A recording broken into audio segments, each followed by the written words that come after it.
Following his footsteps, on July 5, 1995, Floyd Sweet suffered a fatal heart attack at the age of 83. A couple of weeks before his death, Sweet said that the automotive industry was testing his power unit for use in cars, and that they had a unit running for 5,000 hours. He said he was dealing with people at General Motors, but no one has been able to confirm Sweet's claims. The VTA itself is bogged down in legal problems. But Tom Bearden, who put much of his own time and money into the project, hopes that the VTA can be resurrected so that the world will realize what a pioneer Floyd Sweet was.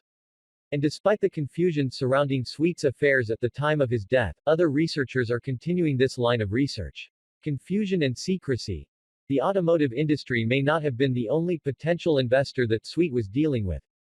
At the time of his death, there was some confusion concerning the rights to Sweet's hardware and papers, held by Sweet's second wife, Violet. Bearden says that Sweet signed a number of agreements with a number of backers, and that some of these people have claimed rights to the invention. At least two of these investors say they want Sweet's laboratory equipment, inventions, and technical papers to go into A.P. Roco's Floyd Sweet Museum so that other researchers could study the technology.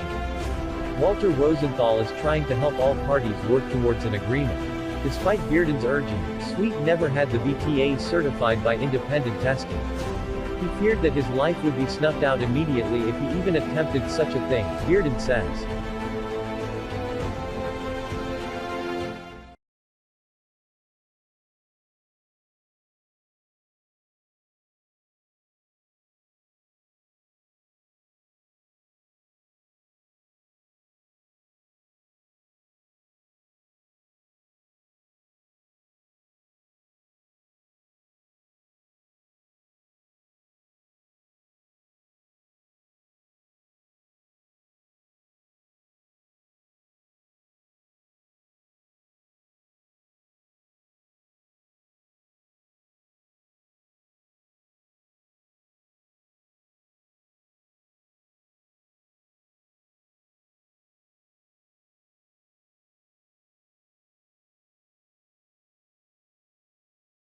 The vector A and the scalar that goes with it, phi, are important physical quantities, and their importance grows as you become more and more into the quantum theory.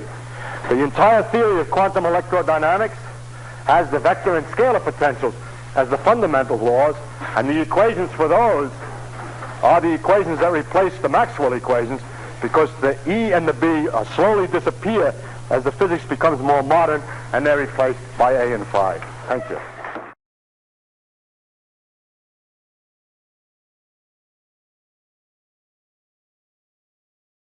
The situation is, as it always is when we're near the answer. It looks much simpler than it has any right to be.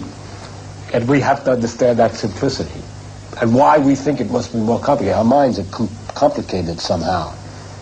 Just like the orbits of the planets, which were supposed to be circles, which looked simple.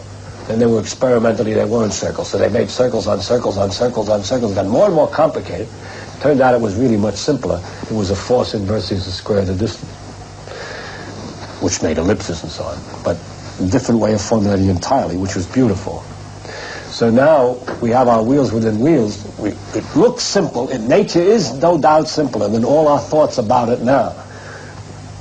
And the question is, what way do we have to think about it so that we understand its simplicity? That's where we stand now.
Hi everybody. What you can see here is these two coils are wound in the way that I've just mentioned. This is a MEG type arrangement. I've got a permanent set of permanent magnets in the middle, so the flux essentially goes both paths. These start an oscillation of the flux between the two paths. This is a dead shorted coil, dead shorted set of coils. The coil on this side is my input coil from the amplifier, driven by a sine wave oscillator. The input to the amplifier, 12 volt, 12.6 volts, 1.2 amps. The sine wave across the coils, across the oscillating coils is shown, and that's my load here, which is connected to this coil over here. So I'll show you the oscillation that I'm talking about. Now, with everything connected like this, and with the coil shorted, the light has more output on it. So if I disconnect it, connect it, disconnect it, connect it, and you can see over here there's no difference on the input. The input doesn't go up when I connect it or disconnect it.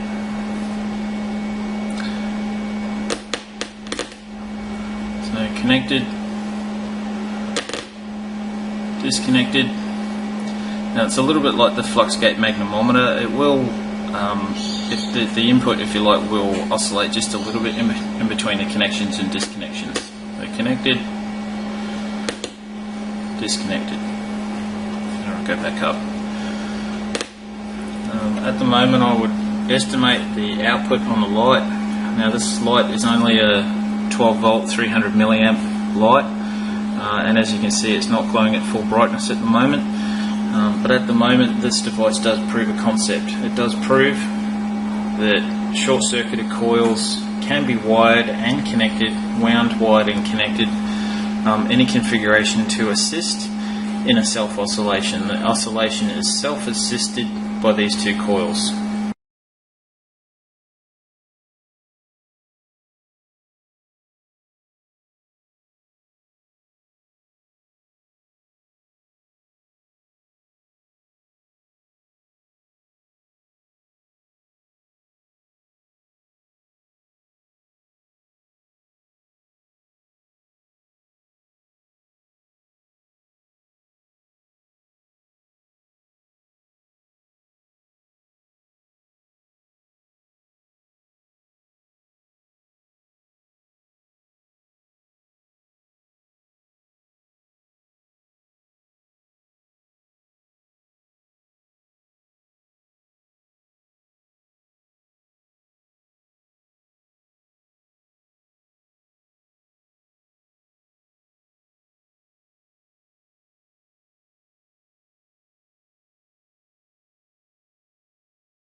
And finally, we have a gift for you that is tricks to reduce your electricity bill by at least 75%.